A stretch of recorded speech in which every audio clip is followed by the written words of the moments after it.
बेटा इस बार जो आपकी असेसमेंट वर्कशीट आई है ना, उसको हमें इस ओएमआर सीट में फिल करना है। तो इस ओएमआर को कैसे भरते हैं वो मैं आपको यहाँ पर सिखा रहा हूँ। ठीक है, अपना नाम लिखेंगे, यहाँ पे नाम लिख दिए। मान लीजिए मैं लिख रहा हूँ अमन कुमार, तो कैपिटल में लिखूंगा अमन, और यहाँ पे एक स्पेस छोड़ के लिखूंगा कुमार। ठीक है, अमन कुमार। अब इस ए वाली लाइन में ना ए को भरूंगा सर्कल। ठीक है, इस एम वाली लाइन में एम को सर्कल भरूंगा। कहाँ है एम, ये रहा एम। फिर ऐसे ही इसमें ए को भरूंगा, इस वाली लाइन में एन को भरूंगा, अमन, ये रहा एन। ध्यान से भरना है, कई बार हम भरते भरते गलती करते हैं, लेकिन ये जो आपको प्रैक्टिस कराई जा रही है ना, ये आने वाले समय के लिए आपको कराई जा रही है। तो यहाँ पर अब मुझे भरना है कुमार में के। कई बार मैं ऐसे करता हूँ, के लिख दिया, फिर यू को मार्क कर दिया ऐसे, फिर एम वाली लाइन में एम को मार्क कर दिया। तो आप कैसे भी कर सकते हैं, कोशिश तो ये करिए कि साथ साथ भरते जाइए, क्योंकि फिर दोबारा आपको वहीं जाना है तो भरना आसान रहेगा। एम, फिर ये हो गया ए, और फिर ए, ये हो गया आपका आर, ये हो गया आपका आर। तो ऐसे मैंने नाम को भर दिया। अब क्लास भरनी है, मान लीजिए 9th क्लास में हूं तो 9th का ये सर्कल कर दिया।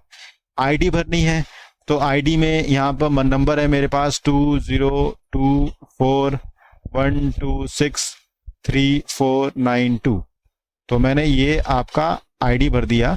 तो 2024 के हिसाब से 2 ये भर दिया, 0 ये हो गया, 2 ये हो गया, 4 ये हो गया, 1 यहाँ भर दिया। पूरा अच्छे से भरना है सर्कल को। ठीक है, बिल्कुल भी ब्लैंक छूटना नहीं चाहिए और बाहर भी नहीं जाना चाहिए, क्योंकि ओएमआर चेक होंगी आपकी तो फिर आपको प्रॉब्लम होगी। ठीक है, नंबर कम आएंगे उसमें, फिर आपको वो लिखा है ना कि गलत भर देंगे तो मार्क नहीं होगा, व्हाइटनर नहीं लगाना है, तो बड़े ध्यान से भरना है हमें। 9 तो ये हो गया और 2 ये हो गया। ठीक है, अब कौन से सेक्शन में हूं, बी सेक्शन में हूं तो बी के आगे सर्कल भर दिया।